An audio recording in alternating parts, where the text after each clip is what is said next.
뉴욕 증시가 변동성을 키우면서 마무리가 됐습니다. 나쁜 변동성은 아니에요. 내렸다가 올랐기 때문에 우리한테는 좋은 변동성이긴 한데 실적 시즌에 대해서 투자자들이 상당히 불안감을 느끼고 있다, 이렇게 판단하셔도 좋을 것 같습니다. 기업들의 실적이 좋게 나왔음에도 불구하고 향후의 전망치가 우울하다면 투자자들은 여기에서 바로 경계 신호를 보내고 있습니다. 자, 미국 실적 시즌에 따른 기업들의 변동성, 그리고 주가의 흐름, 이런 것들은 어떻게 변하고 있는지 알아보도록 하겠고요. 3년 만에 국채를 집어 던지고 있는 사람들이 있다고 합니다. 바로 코가 큰 외국인들인데 이 코쟁이들이 왜 국채를 집어 던지고 있을까? 3년 만에 국채를 던진 이유는 무엇일까? 또 국채를 던짐으로써 얻는 이익은 무엇일까? 굉장히 궁금하죠. 최근에는 동학개미가 사라지고 채린이, 즉 채권에 투자하는 초보 투자자들이 늘어났다라는 이야기도 전해지고 있는데 이것과 반대되는 모습이 나타나는 외국인들, 자, 과연 채린이 때문에 외국인들이 도망치는 것인지 알아보도록 합니다. LG에너지솔루션의 보호예수가 오늘이 지나면 풀립니다. 자, 그러면 이제 대량 매물이 나올 것이다 라는 불안감이 휩싸이고 있는데, 자, 우리사주 물량은 당연히 매도가 나올 것 같아요. 자, 주당 18만원 이상의 그런 수익을 올려놓은 상태이기 때문에 직원들 역시도 1억 원이 넘는 수익을 올렸을 것이다 전망되고 있습니다. 거기에다가 약간 불안정한 그런 증시 상황을 고려한다면 매도가 크게 나올 것으로 생각되고 있죠. 자, 이 부분들 같이 알아보도록 하겠습니다.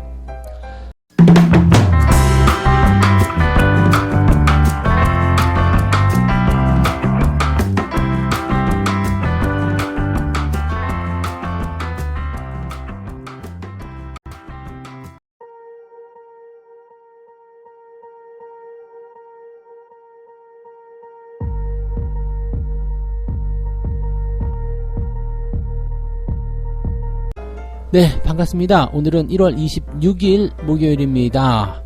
자, 미국 시장 시작할 때만 하더라도 상당히 좀 걱정스러웠다, 이런 느낌들을 좀 받았는데 마감할 때쯤 되니까 괜찮네 라고 느낌이 좀 나타나는 것 같아요. 자, 장중에 나스닥 같은 경우는 2% 넘게 하락을 하기도 했었습니다. 다우지수도 많이 하락을 하긴 했었는데, 자, 그 이후에 쭉 올라오면서 마무리가 다우지수는 오히려 플러스가 나왔어요. 0.03% 플러스 마감이 됐고요. 나스닥도 마이너스 0.18입니다. 이 정도면 그냥 어제와 다를 게 없었다, 그냥 보합이다 라고 볼 수가 있겠죠. 자, 아랫꼬리가 길게 달아주면서 위로 치솟아 올랐다는 얘기가 되는 건데, 보통은 이러한 패턴들은 주가의 변동성을 통해서 약간 겁을 주고 그 다음에 다시 물량을 회수하는 그런 정도의 움직임이다 라고 판단할 수도 있습니다. 자, 윗꼬리가 길게 달리는 것은 차익 매도가 나오는 부분이겠지만 아랫꼬리가 달리는 것은 아래쪽에서 받아서 올리는 모습들이죠. 자, 근데 최근에 나스닥, 이 다우지수와 나스닥이 상승세를 보였었던 것을 참고해 본다라면 이러한 흐름들을 보면은 상승 기조가 계속적으로 연결되고 있다, 그렇게 나쁜 거 아니야 라는 식의 느낌들도 나오고 있다고 판단을 해보실 필요는 있습니다. 것 같습니다. 이 정도로 낙폭을 줄여서 받아 올릴 정도라면은 분명히 아래쪽에 강력한 지지가 형성되고 있다, 또 매수의 기조가 형성되고 있다, 즉 주가를 상승시키겠다는 기대감이 형성되고 있다라고 판단하실 수 있는 그런 내용이라고 판단하셔도 좋을 것 같습니다. 자, 어떤 재료들이 있었는지 알아보도록 하죠. 자, 어쨌든 실적 시즌이기 때문에 가장 강력한 재료는 실적이었을 것밖에 없습니다. 특별한 경제지표라든지 전망 또는 이런 부분들이 없죠. 그 다음에 연준 위원들도 입을 다물고 있는 상황일 수밖에 없기 때문에 지금 시점에서는 FOMC에 대한 그런 0.25%포인트 금리 인상에 대한 기대감과 그 다음에 지금 기업들의 실적, 이게 중요하겠죠. 마이크로소프트는 시간외에서 많이 올랐었는데 그 상승폭에 비해서는 마무리가 좀 그렇게 좋진 않았습니다. 0.6% 하락으로 마무리됐나요? 그런 모습이었어요. 그 다음에 장중에 4% 이상 하락하기도 했었고요. 근데 순이익치는 예상치를 웃돌았어요. 그래서 나쁜 게 아니거든요. 그러니까 분기 순이익은 괜찮았다라고 얘기가 나왔고, 매출은 예상치를 좀 밑돌았는데, 근데 중요한 것은 다음 분기 가이던스, 즉 전망치가 별로였다는 얘기죠. 즉 다음 분기의 향후 실적이 별로야 라고 얘기가 나오니까 마이크로소프트와 연결되어 있었던 다른 기업들에 대한 우려감들도 같이 커진 거고, 마이크로소프트도 에이씨 별로구나 라고 얘기가 나온 거죠. 그러니까 지금 괜찮았지만 다음에 별로야 라고 얘기가 된다면 네, 일단 투자자들이 약간 걱정을 하는 그런 모습이 좀 나온다라고 보시면 될 것 같아요. 그래서 12월 말에 목격한 사업 동향이 현 분기까지 계속될 것으로 예상한다. 이거는 뭐냐면 4분기의 실적 영향을 좀 나쁘게 보였었던 부분들이 1분기에도 그닥 좋아지지 않았다 라는 얘기가 되는 거고요. 예상되는 부분들이 니들이 예상한 것보다 10억 달러 정도 낮을 것이다. 10억 달러면은 어떻게 돼요? 1조 원인가요? 네, 아무튼 이 정도 금액이 나올 것이다. 더 낮게 나올 것이다 라고 얘기가 되는 거죠. 이 정도면은 근데 괜찮지 않나 싶긴 한데, 문제는 이제 예상치보다 낮을 것이다 라는 거가 되는 거겠죠. 네, 그래서 시간에서는 뭐 괜찮았었는데요. 장 시작하자마자 주가가 꽝 떨어져 가지고 나스닥이라든지 다우지수라든지 이렇게 변동성을 키우는 중요한 요인이 좀 됐고요. 그런데 이제 결국에는 마지막까지 낙폭을 줄여 가지고 0.6%소 하락으로 마무리됐습니다. 이 정도면 뭐 괜찮지 않겠나 생각이 들기도 합니다. 아마존 같은 경우도 마찬가지죠. 목표 주가를 낮췄다는 소식 때문에 장중에 4% 넘게 하락했다가 0.9% 상승으로 마무리됩니다. 자, 그러니까 기술 기업들이 이런 변수에 따라서 갑자기 주가가 쾅쾅 떨어지는 모습이 있었지만 결국에는 밑에서 다 받아가지고 올려놨다는 얘기가 되는 거죠. 네, 보잉 같은 경우도 분기 손실이 지난 같은 기간보다는 축소가 됐다. 그렇지만 예상치보다는 나빴다. 이게 문제예요. 예상치보다 나빴다는 거, 향후 전망치가 나빴다는 거, 목표치가 떨어졌다는 거, 이런 거 나오면서 주가가 하락을 하는 모습이 좀 나타났죠. 근데 보잉 역시도 결국에는 0.3% 상승 마감을 했습니다. 기업들이 이제 실적의 어떤 부분들이 나타난다고 하더라도 크게 부담을 느끼지는 않고 있다. 다만 그 시점에서 뭐 차익 매도가 됐든 아니면은 뭐 그냥 집어 던지는 매도가 됐든지 간에 매도 물량이 나오는 것은 확실해 보인다. 그리고 그 물량을 받아서 올리는 부분들도 확실해 보인다 라고 보시면 되겠죠. 자, 이것은 매도와 매수의 싸움이라고 보시면 되겠는데, 누가 더 강력할 것인가? 지금으로서는 매수가 승리를 하는 듯한 느낌이기 때문에 기대치는 높은 것으로 보여집니다. 보통 이렇게 장중에 변동성이 나왔는데 잡아가지고 다 끌어올린다 그러면은 전혀 문제없이, 별 문제없이 그냥 쭉 이어지는 경우가 많기 때문에 국내 증시에도 크단 영향은 주지 않을 것 생각됩니다. 뭐 우리나라 증시야 이제 저항대에 살짝 진입했기 때문에 추가적으로 상승할 것에 대한 부분들은 이제 스텝을 밟아봐야 되겠습니다만, 그다지 뭐 주가 하락에 대한 걱정이나 갑자기 변수가 커진다든지 이런 식의 느낌들은 오늘은 조금 줄여도 되지 않을까 생각합니다. 그래서 큰 걱정 없이 대응할 수 있지 않을까 판단되는 부분이 되는 거고요.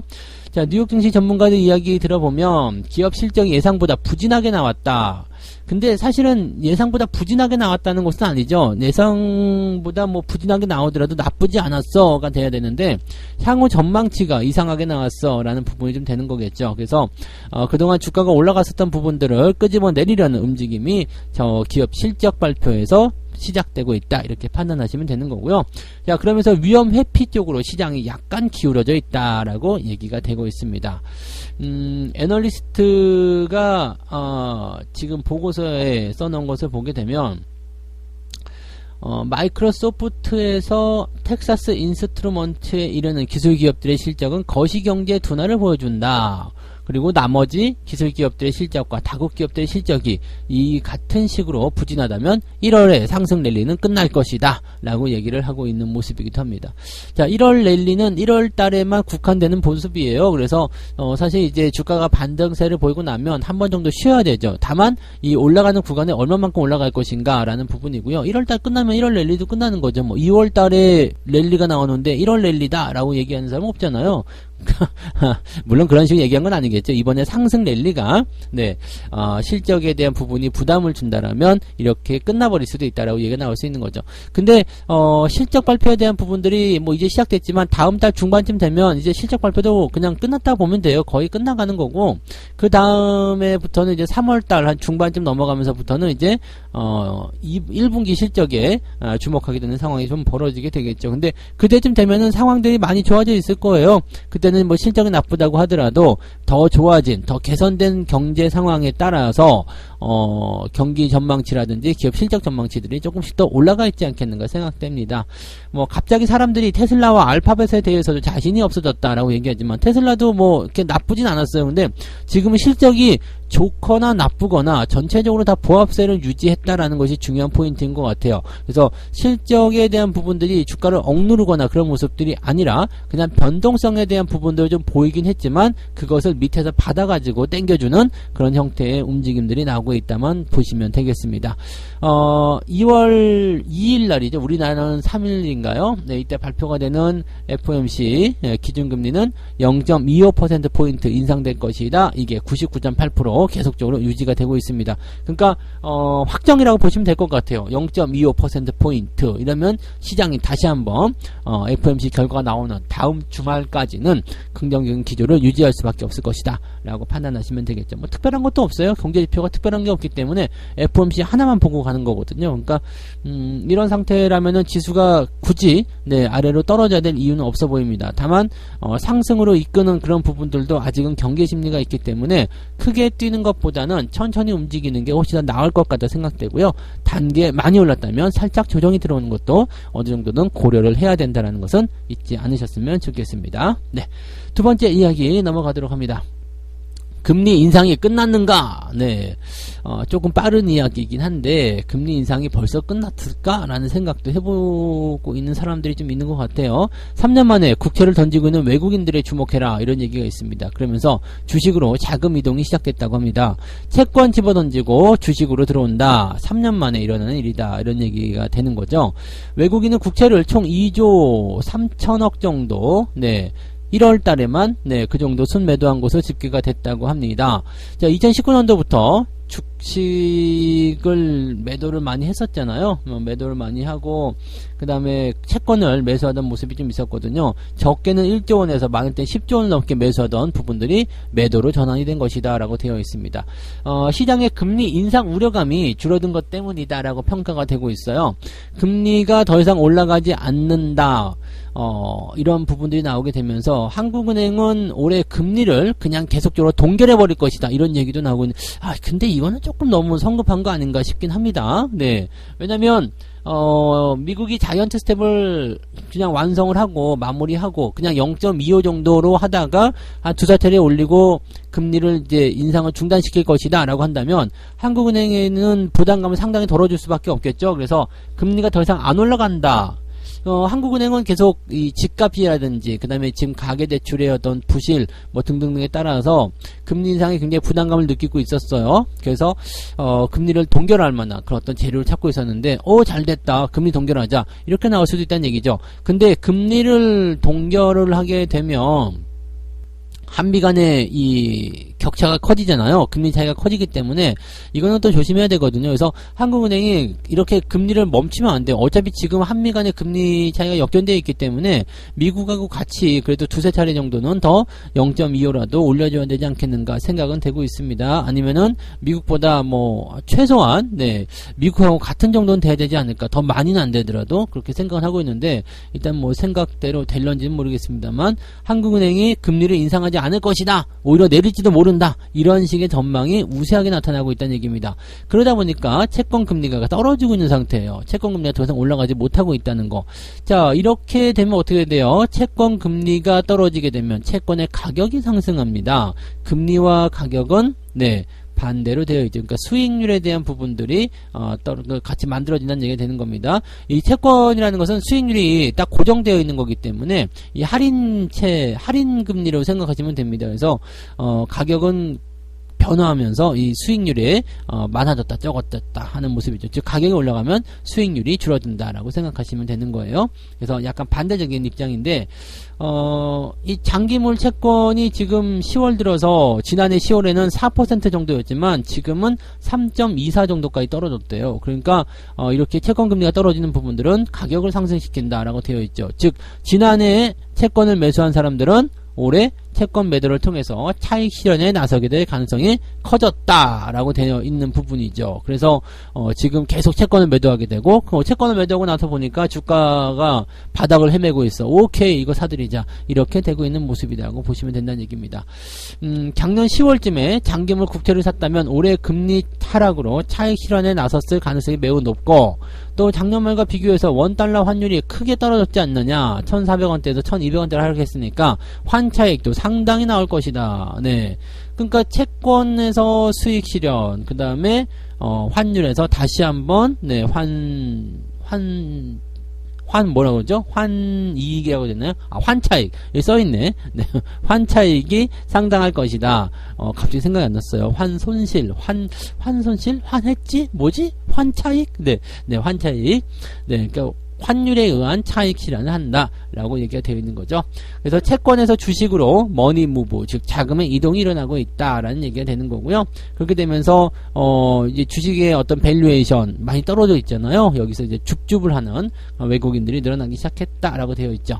자, 국내 채권 시장에서 3조 원 넘게 순매도를 했고요. 국내 주식 시장으로는 5조 원이 넘는 순매수가 유입됐다. 와, 1월달에 지금 외국인들이 5조 원 넘게 사들였다는 얘기예요. 그러면은 이게 어떻게 되는 거예요? 지난해 총 6조 원 정도를 팔아먹었는데 지금 1월 달에만 5조를 사들였다. 완벽한 뭐예요? 이게 네, 저점 매수가 되는 거네요. 높을 때 사가지고 쌀 때 다 사버리는 모습들.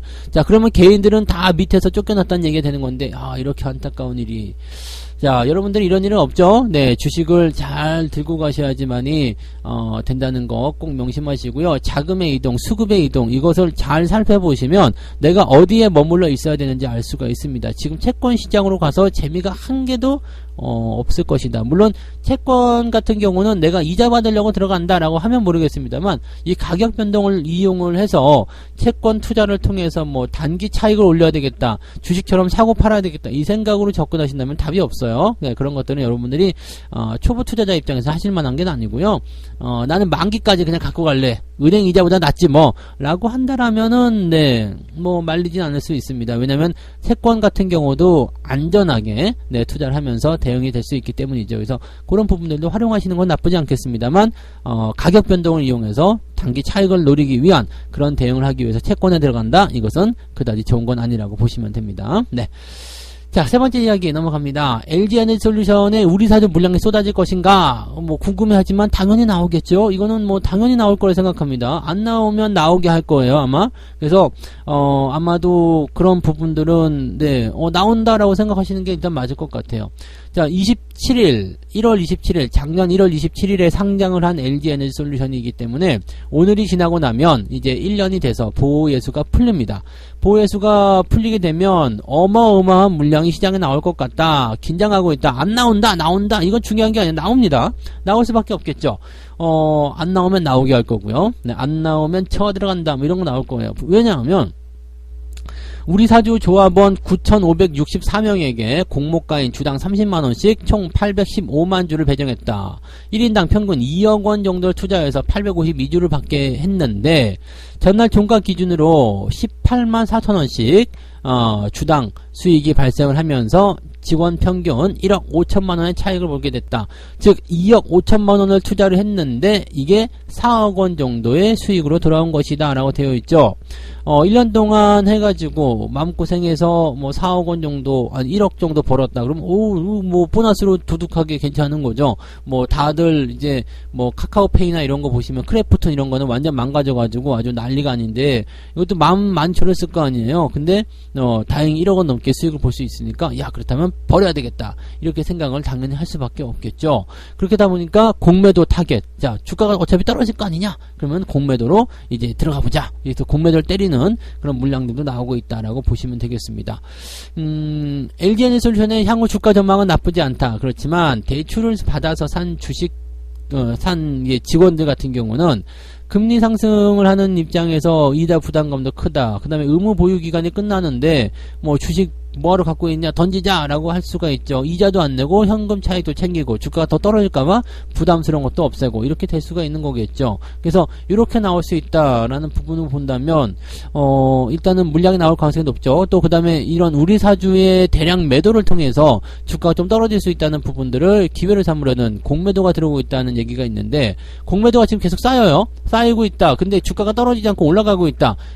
우리 사주 안 팔고 있다. 그러면 얘네들이 어떻게 할까요? 어떤 식으로 끄집어 내려야 되겠죠. 그래서 이 주가를 더 밀어내려 보내는 상황이 벌어지게 되면 이제 공매도는 수익을 내야 되잖아요. 주가가 떨어져야 되니까. 그래서 주가를 낮추려고 뭔가 노력을 할 거고요.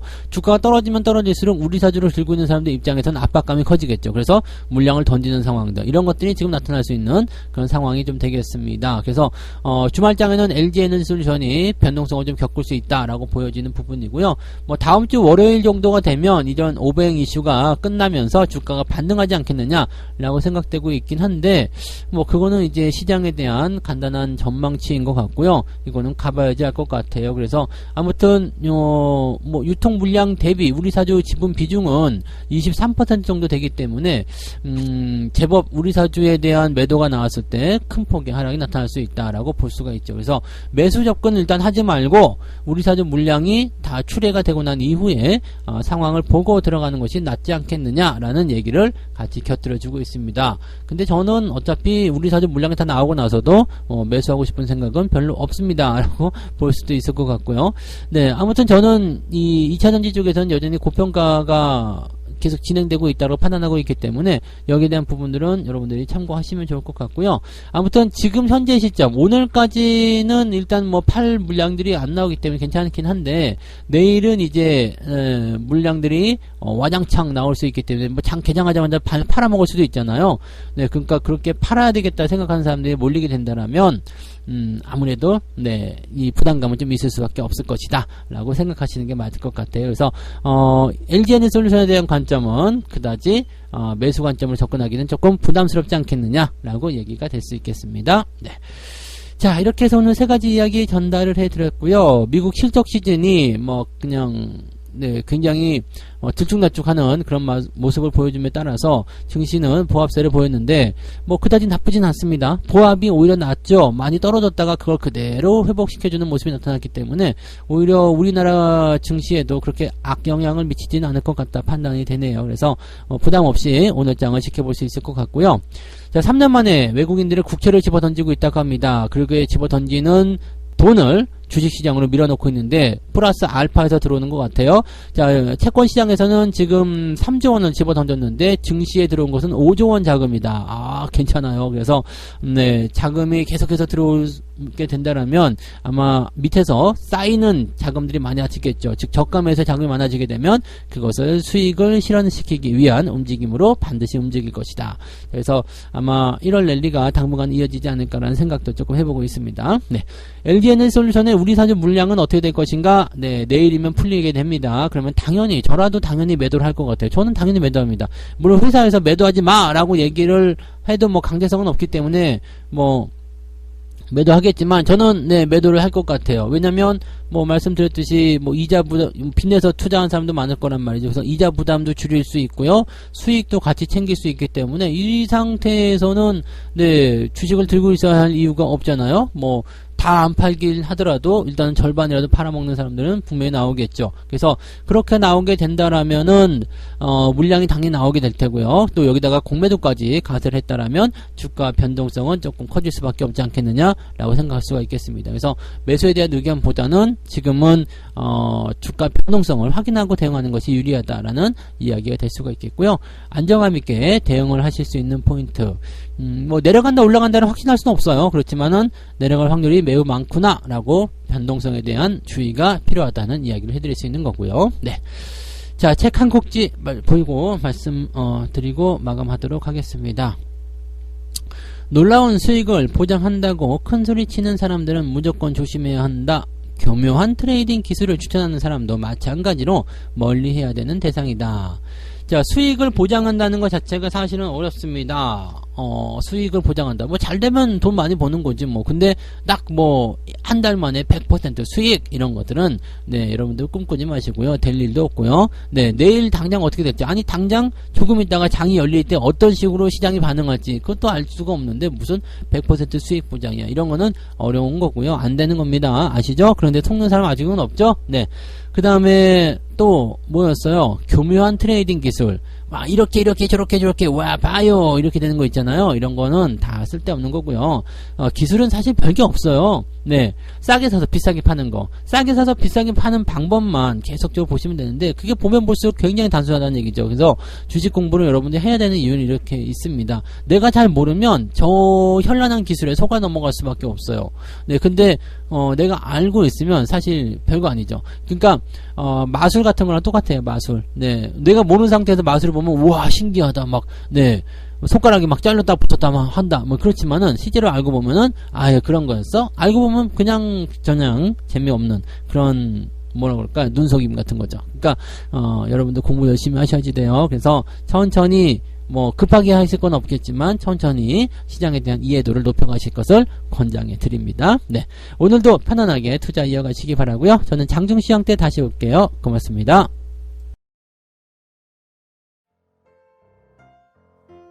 본 방송에서 제공되는 모든 정보는 투자 판단의 참고 자료이며 투자의 최종 책임은 본 방송을 이용하는 본인에게 있습니다.